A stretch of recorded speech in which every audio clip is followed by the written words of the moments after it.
ಆತ್ಮ ನಮಸ್ತೆ. ಇಲ್ಲಿ ನಾನ್ ತೋರಿಸ್ತಾ ಇರೋದು ಕಸ್ತೂರಿ ಮಾತ್ರೆಗಳು. ಇದನ್ನ ಕಸ್ತೂರಿ ಮಾತ್ರೆ ಇಲ್ಲ ಕಸ್ತೂರಿ ಪಿಲ್ಸ್ ಅಂತ ಹೇಳ್ತಾರೆ. ಇದು ಸುಮಾರು ಎಲ್ಲಾ ಗಂಧಿಗೆ ಅಂಗಡಿಗಳಲ್ಲಿ ಇಲ್ಲ ಆಯುರ್ವೇದಿಕ್ ಮೆಡಿಕಲ್ ಶಾಪ್ಗಳಲ್ಲಿ ಸಿಗುತ್ತೆ. ನಮ್ಮಲ್ಲಿ ಮಗು ಹುಟ್ಟಿದ 1 ತಿಂಗಳ ನಂತರ ಈ ಕರಬ್ಕಾಯಿ, ಬಜೆ, ಜಾಕಾಯಿ, ಇಪ್ಲಿ, ಕಸ್ತೂರಿ ಮಾತ್ರೆ ಈ ರೀತಿ ಸುಮಾರು ಪದಾರ್ಥಗಳನ್ನ ನಾವು ಒಂದ್ ತೇಯುವಂತ ಕಲ್ಲನ್ನ ಇಟ್ಕೊಂಡು ಅದ್ರಲ್ಲಿ ಒಂದೊಂದು ಸುತ್ತಿ ಅದಕ್ಕೆ ಸ್ವಲ್ಪ ಜೇನುತುಪ್ಪನ ಬೆರೆಸಿ ಮಗುಗೆ ಕೊಡ್ತೀವಿ. ಇದೇ ತರನೇ ಮಗುಗೆ 2 ತಿಂಗಳು ತುಂಬಿದಾಗ ಎರಡೆರಡು ಸುತ್ತಿ ಆ ಎಲ್ಲಾ ಕಾಯಿಗಳನ್ನು ಈ ಜಾಕಾಯಿ, ಬಜೆ ಅದೆಲ್ಲದನ್ನು ಎರಡು ಸುತ್ತಿ ಜೇನುತುಪ್ಪದ ಜೊತೆ ಮಗುಗೆ ಸೇವಿಸ್ತೀವಿ. 3 ತಿಂಗಳಾದಾಗ 3 ಸುತ್ತು, 4 ತಿಂಗಳಾದಾಗ 4 ಸುತ್ತು, ಹೀಗೆ 9 ತಿಂಗಳಾದಾಗ 9 ಸುತ್ತು, ಈ ರೀತಿ ಸುತ್ಕಾರ ಅಂತ ಕೂಡ ಹೇಳ್ತಾರೆ ಇದನ್ನ. ತುಂಬಾ ಪುಟ್ಟ ಮಕ್ಳಿದ್ದಾಗ ನಾವ್ ಯಾವ್ದೇ ರೀತಿ ಮೆಡಿಸಿನ್ಸ್ ನ ಕೊಡೋದಕ್ಕಾಗಲ್ಲ. ಅವ್ರಿಗೊಂದ್ ಪಕ್ಷ ಕೋಲ್ಡ್ ಆದಾಗ ಇಲ್ಲ ಜ್ವರ ಬಂದಾಗ. ಸೊ ಆಗ ಇದೆಲ್ಲದನ್ನು ಕೊಡೋದ್ರಿಂದ ಮಕ್ಕಳಲ್ಲಿ ಇಮ್ಯುನಿಟಿ ಪವರ್ ಬೂಸ್ಟ್ ಆಗುತ್ತೆ. ಸೊ ಮಕ್ಕಳು ಅಷ್ಟು ಬೇಗ ಕೋಲ್ಡು, ಕಾಫು ಈ ರೀತಿ ಒಳಗಾಗಲ್ಲ ಅಂತ ಹೇಳಿ ಇದನ್ನ ಮಾಡ್ಕೊಂಡ್ ಬಂದಿದ್ದಾರೆ. ಮಕ್ಕಳು 1 ವರ್ಷ ಆಗೋವರೆಗೂ ಕೂಡ ಇದನ್ನ ಹಾಕ್ಬೋದು. ಅದಾದ್ಮೇಲೂ ಕೊಡ್ಬೋದು. ಬಟ್ ಏನಂದ್ರೆ ಮಕ್ಳಿಗೆ ಸ್ವಲ್ಪ ಬುದ್ಧಿ ಬಂದಿರುತ್ತಲ್ಲ, ಅವರು ಅದನ್ನ ಅಷ್ಟು ಈಸಿಯಾಗಿ ತಿನ್ನೋದಕ್ಕೆ ಇಷ್ಟಪಡಲ್ಲ. ಸೊ ಅದನ್ನ ನಾನು ಎಲ್ಲದನ್ನು ಕೊಟ್ಟು ಪುಡಿ ಮಾಡಿ ಒಂದೊಂದ್ ಚಿಟಿಕೆ ಹಾಲ್ಗೆ ಹಾಕೊಡ್ತೀನಿ. ಸೊ ಗೊತ್ತಾಗೋದಿಲ್ಲ ಅಂತ ಹೇಳಿ. ಅಂಡ್ ನನ್ನ ಹಳೆ ವ್ಲಾಗ್ಸ್ ಅಲ್ಲಿ ಕೂಡ ನೀವು ನೋಡಿದೀರಾ. ಇವಾಗ ಮಕ್ಕಳು ಸ್ವಲ್ಪ ದೊಡ್ಡವರಾಗಿರೋದ್ರಿಂದ ಈ ಕಸ್ತೂರಿ ಮಾತ್ರೆನ ಯಾವಾಗ ಕೋಲ್ಡ್ ಆಗ್ತಾ ಇದೆ ಅಂತ ನಮಗ್ ಫೀಲ್ ಆಗುತ್ತೆ. ಸೊ ಅವಾಗ ಬೆಳಗ್ಗೆ ರಾತ್ರಿ ಮಕ್ಕಳಾದ್ರೆ ಒಂದೊಂದು, ದೊಡ್ಡವರಾದ್ರೆ ಎರಡೆರಡನ್ನು ತಗೊಳ್ಬೋದು. ಇದನ್ನ ಜೇನುತುಪ್ಪದ ಜೊತೆ ಪುಡಿ ಮಾಡಿ ತಗೊಂಡ್ರೆ ತುಂಬಾನೇ ಬೇಗ ರಿಯಾಕ್ಷನ್ಸ್ ಇರುತ್ತೆ. ಜೇನುತುಪ್ಪ ತಿನ್ನಲ್ಲ ಅನ್ನುವಂತ ಮಕ್ಳಿಗೆ ಇದನ್ನ ಹಾಗೆ ಒಂದೊಂದು ಕಾಳನ್ನ ಬಾಯಲ್ಲಿ ಕೂಡ ಹಾಕ್ಬೋದು. 2-3 ದಿನ ಆದ್ರೂನು ಕೋಲ್ಡ್ ಕಡಿಮೆನೆ ಆಗ್ತಾ ಇಲ್ಲ ಅಂತ ಅನ್ನೋವಾಗ ಮಕ್ಳಿಗೆ ತಲೆಗೆ ಸ್ನಾನ ಮಾಡಿಸಿ ಈ ರೀತಿ ಕೆಂಡ ಮಾಡ್ಕೊಳ್ತೀವಲ್ಲ ಸಾಂಬ್ರಾಣಿ ಹಾಕೋದಕ್ಕೆ, ಅದೇ ರೀತಿ ಒಂದ್ ಚಿಪ್ಪನ್ನ ಇಟ್ಟು ಅದು ಚೆನ್ನಾಗಿ ಹುರಿದು ಅದು ಕೆಂಡ ಆಗಿ ಅದಕ್ಕೆ ನಾವು ಒಂದ್ ಸ್ವಲ್ಪ ಅರಿಶಿನ ಪುಡಿ, ರಾಗಿ ಹಿಟ್ಟು, ಓಂಕಾಳು, ಇಲ್ಲ ಅಂತಂದ್ರೆ ಮನೇಲೆ ಸಿಗುವಂತ ಬೆಳ್ಳುಳ್ಳಿ ಸಿಪ್ಪೆಗಳು, ಇದೆಲ್ಲದನ್ನು ನಾವು ಕೆಂಡ ಏನ್ ಮಾಡ್ಕೊಂಡಿದೀವಲ್ಲ ಅದಕ್ಕೆ ಹಾಕಿ ಮಕ್ಳಿಗೆ ಅದರಿಂದ ಇನ್ಹೇಲ್ ಮಾಡ್ಸಿದ್ರೆ, ಈ ಟರ್ಮರಿಕಲ್ ಅಂತೂ ಆಂಟಿ ಇನ್ಫ್ಲಮೇಟರಿ ಪ್ರಾಪರ್ಟೀಸ್ ಇರುತ್ತೆ. ಸೊ ಹಾಗಾಗಿ ಮಕ್ಕಳು ಅದನ್ನ ಉಸಿರಾಡಿದ್ರೆ ತುಂಬಾ ಬೇಗ ಕೋಲ್ಡ್ ವಾಸಿ ಆಗುತ್ತೆ ಅಂತ. ಸುಮಾರು ಜನಕ್ಕೆ ಬಾಣಂತನದಲ್ಲಿ ಗೊತ್ತೇ ಇರುತ್ತೆ ಈ ರೀತಿ ಸಾಂಬ್ರಾಣಿ ಎಲ್ಲ ಹಾಕುವಂಥದ್ದು ಕೂದಲು ಆರಿಸ್ಕೊಳ್ಳೋದಿಕ್ಕೆ ಅಂತ. ಸೊ ಅದೇ ರೀತಿ ನಾವು ಮಕ್ಳು ಕೂಡ ಮಾಡ್ತೀವಿ. ಕೈಗೆ ಮತ್ತೆ ಕಾಲಿಗೆ ಇಲ್ಲ ಅದು ಬೆಚ್ಚಗ್ ಮಾಡೋದ್ರಿಂದ, ಅಂದ್ರೆ ಆದಷ್ಟು ಮಕ್ಕಳನ್ನ ಬೆಚ್ಚಗೆ ಇಡಬೇಕು ಈ ಟೈಮಲ್ಲಿ. ಮಕ್ಳಿಗೆ ಸಾಕ್ಸ್ ಹಾಕಿ ಬಿಟ್ರೆ ಆದಷ್ಟು ಬೇಗ ಕೋಲ್ಡ್ ಕಮ್ಮಿ ಆಗುತ್ತೆ. ತಲೆ ಕೂದಲನ್ನ ಕೂಡ ಪೂರ್ತಿಯಾಗಿ ಇದ್ರಲ್ಲೇನೆ, ಈ ಕೆಂಡದಲ್ಲೇನೆ ಆರಿಸ್ಕೊಳ್ಬಹುದು. ಇಲ್ಲಿ ಮಕ್ಳಿಗೆ ಸಾಂಬ್ರಾಣಿ ಆಗ್ತಾ ಇಲ್ಲ. ಸಾಂಬ್ರಾಣಿ ಹಾಕೋ ಜಾಗದಲ್ಲಿ ಅರಿಶಿನದ ಪುಡಿ ಮತ್ತೆ ಒಂದ್ ಸ್ವಲ್ಪ ರಾಗಿ ಹಸಿಟ್ಟು, ಬೆಳ್ಳುಳ್ಳಿ ಸಿಪ್ಪೆಗಳು ಇದನ್ನ ಹಾಕಿ ಅದು ಹಬೆ ಕೊಡ್ತಾ ಇರೋದು. ಸುಮಾರು ಜನಕ್ಕೆ ಅಭ್ಯಾಸ ಇರುತ್ತೆ ಸ್ಟೀಮ್ ತಗೊಳ್ಳೋದು. ಸೊ ಇದು ಒಂಥರ ಟ್ರೆಡಿಷನಲ್ ಸ್ಟೀಮ್ ಅಂತಾನೆ ಹೇಳ್ಬೋದು.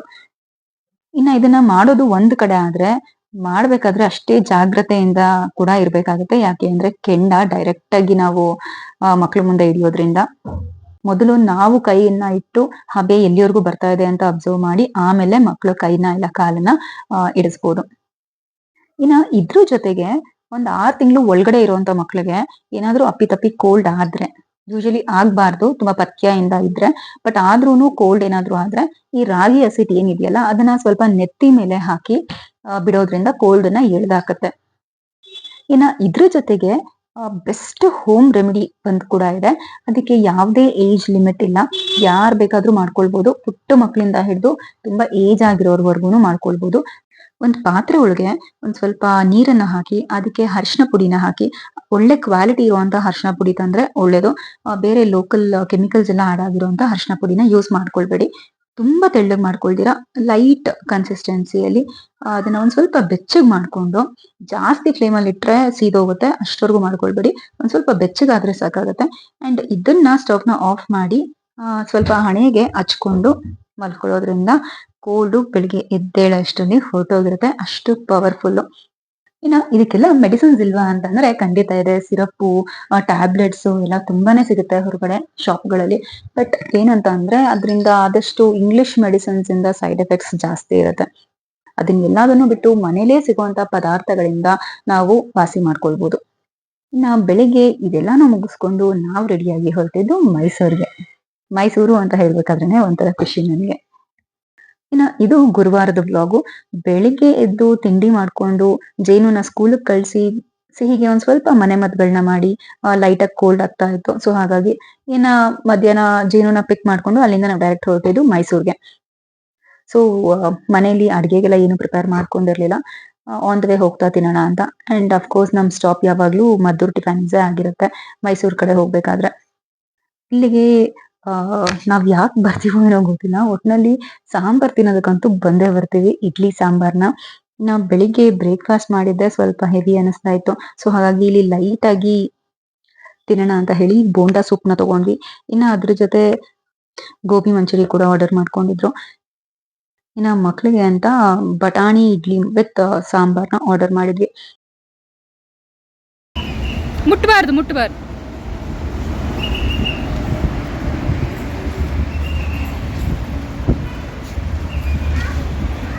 ಬನ್ನಿ. ಇಲ್ಲಿ ಸಾಂಬಾರ್ ತುಂಬಾನೇ ಚೆನ್ನಾಗಿರುತ್ತೆ ಅಂತ ಹೇಳಿದೆ. ಅಂಡ್ ಮದ್ದೂರ್ ಟಿಫಾನಿಸ್ ಬಂದ್ರೆ ಇಲ್ಲಿ ಪನ್ನೀರ್ ಚಿಲ್ಲಿ ಅಂತ ಮಾಡ್ತಾರೆ, ಅದಂತೂ ಎಕ್ಸಲೆಂಟ್ ಆಗಿರುತ್ತೆ. ನಾವು ಬಂದಾಗ ಇರ್ಲಿಲ್ಲ, ಬಟ್ ಯಾರಾದ್ರೂ ಈ ಕಡೆ ಬರೋರಿದ್ರೆ ಒಂದ್ಸಲಿ ಟ್ರೈ ಮಾಡಿ, ತುಂಬಾನೇ ಚೆನ್ನಾಗಿರುತ್ತೆ. ಇವತ್ತು ಮೈಸೂರ್ಗೆ ಯಾಕೆ ಹೋಗ್ತಾ ಇದ್ವಿ ಅಂತಂದ್ರೆ, ಹೌದು ಇನ್ನೇನು ದಸರಾ ಸ್ಟಾರ್ಟ್ ಆಗ್ತಾ ಇದೆ. ಸೊ ಅಲ್ಲಿ ಆನೆಗಳಿಗೆ ಟ್ರೈನಿಂಗು ಸ್ಟಾರ್ಟ್ ಆಗಿದೆ.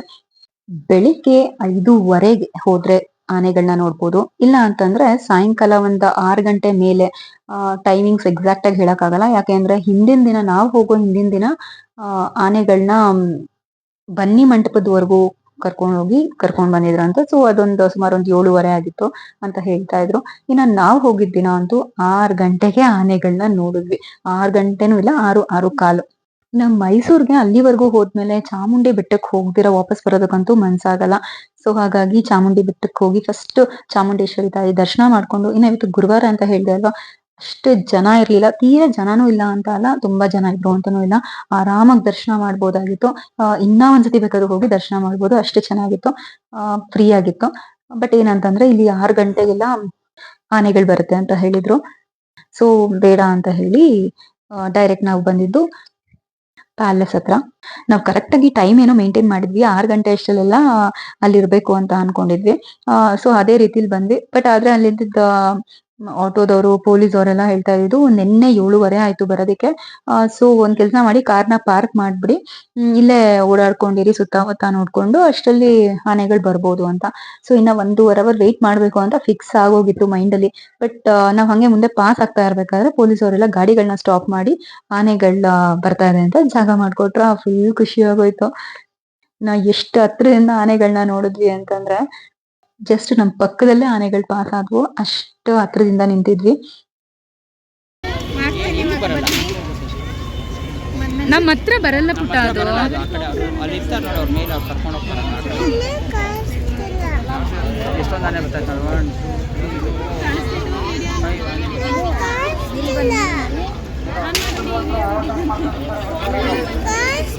ಕಾಣಿಸುತ್ತಿರೋ ಆನೆ ಮೇಲೆ ಹೋಗಕ್ಕಾಗಲ್ಲ.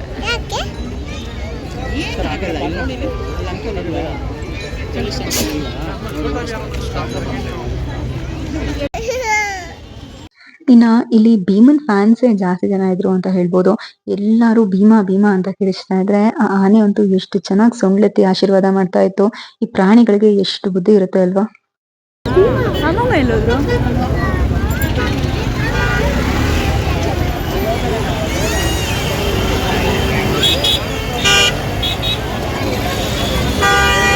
ಇನ್ನ ಇಲ್ಲಿ ಟ್ರಾಫಿಕ್ ಅದೇ ಹಾವಳಿ ಜಾಸ್ತಿ ಇತ್ತು. ಬಟ್ ಮೈಸೂರ್ ಆಗಿದ್ದಕ್ಕೆ ಇಷ್ಟು ಮಾತ್ರ ಪರವಾಗಿಲ್ಲ. ಬಟ್ ಬೆಂಗಳೂರು ಆಗಿದ್ರೆ ಸಿಕ್ಕಾಪಟ್ಟೆ ಟ್ರಾಫಿಕ್ ಜಾಮ್ ಆಗಿರೋದು. ಇನ್ನ ಹೇಗಿದ್ರು ಪ್ಯಾಲೇಸ್ ಮುಂದೆ ಇದ್ವಿ. ಸೊ ಲೈಟಿಂಗ್ಸ್ ಹಾಕ್ಬೋದೇನೋ ಅಂತ ಅನ್ಕೊಂಡ್ವಿ. ಆದ್ರೆ ಲೈಟಿಂಗ್ಸ್ ಇನ್ನೂ ಅವಾಗ ಸ್ಟಾರ್ಟ್ ಮಾಡಿರ್ಲಿಲ್ಲ. ಎಲ್ಲೋ ಕೆಲವೊಂದ್ ಕಡೆ ಒಂದ್ 2-3 ಕಡೆ ಲೈಟಿಂಗ್ಸ್ ಗಳನ್ನ ಆನ್ ಮಾಡಿದ್ರು. ಇನ್ನ ಇಲ್ಲಿ ಆನೆಗಳನ್ನ ನೋಡೋದಕ್ಕೆ ಅಂತಾನೆ ಬರ್ತಾ ಇದ್ದ ಜನಗಳೇ ತುಂಬಾ ಜನ ಇದ್ರು. ಸೊ ಅಲ್ಲಿ ಒಳಗಡೆ ಜಾತ್ರೆ ತರಾನೇ ಒಂದ್ ರೀತಿ ಸೆಟಪ್ ಮಾಡಿದ್ರು. ಇನ್ನ ಆನೆಗಳೇನೋ ಅರಮನೆ ಒಳಗಡೆ ಇದ್ದಿದ್ ಜಾಗದಲ್ಲಿ ಅಲ್ಲೇ ಶೆಡ್ ಹಾಕಿದ್ರಂತೆ. ಸೊ ಅಲ್ಲಿಗೇನೋ ಹೋದ್ವು. ಇನ್ನ ಅದಾದ್ಮೇಲೆ ಆನೆಗಳ ನೋಡೋ ಕ್ರೇಜು ಇವಾಗ ಸ್ವಲ್ಪ ಕಡಿಮೆ ಆಯ್ತು. ಇನ್ನ ಅಲ್ಲೇ ಇದ್ದಂತ ಬಲೂನ್ಸ್ ಮೇಲೆ ಗಮನ ಆಬ್ವಿಯಸ್ಲಿ ಹೋಗೇ ಹೋಗುತ್ತೆ ಮಕ್ಳಿಗೆ. ಸೊ ಅಲ್ಲೊಂದಷ್ಟು ಆಟ ಸಾಮಾನುಗಳನ್ನ ಪರ್ಚೇಸ್ ಮಾಡಿದ್ದು ಆಯ್ತು. ಸೊ ಇನ್ ಹೇಗಿದ್ರು ಲೈಟಿಂಗ್ಸ್ ಇಷ್ಟು ಬೇಗ ಹಾಕಲ್ಲ ಅಂತ ಹೇಳಿದ್ರಲ್ಲ. ಸೊ ಹಾಗಾಗಿ ರಿಟರ್ನ್ ಬ್ಯಾಂಗ್ಳೂರ್ಗ್ ಬರೋ ಪ್ಲಾನ್ ಇತ್ತು. ನಾವ್ ಬರ್ತಾ ಹಾಗೆ ಊಟ ಮಾಡ್ಕೊಂಡ್ ಬಂದ್ಬೇಡ ಅಂತ ಹೇಳಿ ಸುಮಾರು ಒಂದ್ 9 ಗಂಟೆ ಆಗಿತ್ತು ನಾವು ಪರ್ಲ್ ಅಂತ ಹೋಟೆಲ್ಗೆ ಹೋದಾಗ. ಇನ್ನ ಈ ಹೋಟೆಲ್ಗೆ ನಾವು ಹೋಗಿದ್ದು ಫಸ್ಟ್ ಟೈಮು. ಬಟ್ ಫುಡ್ ಅಂತೂ ಚೆನ್ನಾಗಿತ್ತು. ಇನ್ನ ಇವತ್ತು ಥರ್ಸ್ಡೇ, ನಾವು ನಾನ್ ವೆಜ್ ತಿನ್ನಲ್ಲ. ಬಟ್ ನಮ್ ಜೊತೆ ಇದ್ದವರು ನಾನ್ ವೆಜ್ ತಗೊಂಡಿದ್ರು. ನಮ್ ಮಕ್ಳಿಗೆ ನಾವ್ ರೆಸ್ಟ್ರಿಕ್ಟ್ ಮಾಡಲ್ಲ. ಯಾರಾದ್ರೂ ತಿನ್ಬೇಕಾದ್ರೆ ತಿನ್ಬೇಕು ಅಂತ ಆಸೆ ಆದ್ರೆ ಕೊಡಿಸ್ಬಿಡ್ತೀನಿ. ಸೊ ನಾವ್ ಅದ್ರ ಜೊತೆಗೆ ರೋಟಿ, ಕಾಜು ಮಸಾಲ ಈ ರೀತಿ ಎಲ್ಲ ಭರ್ಜರಿಯಾಗಿ ಬ್ಯಾಗಿಂಗ್ ಏನೋ ಮುಗೀತು. ಸೊ ಅಲ್ಲಿಂದ ನಮ್ ಗಾಡಿ ನಾನ್ ಸ್ಟಾಪ್ ಆಗಿ ಬಂದಿದ್ದು ಬೆಂಗಳೂರಿಗೆ.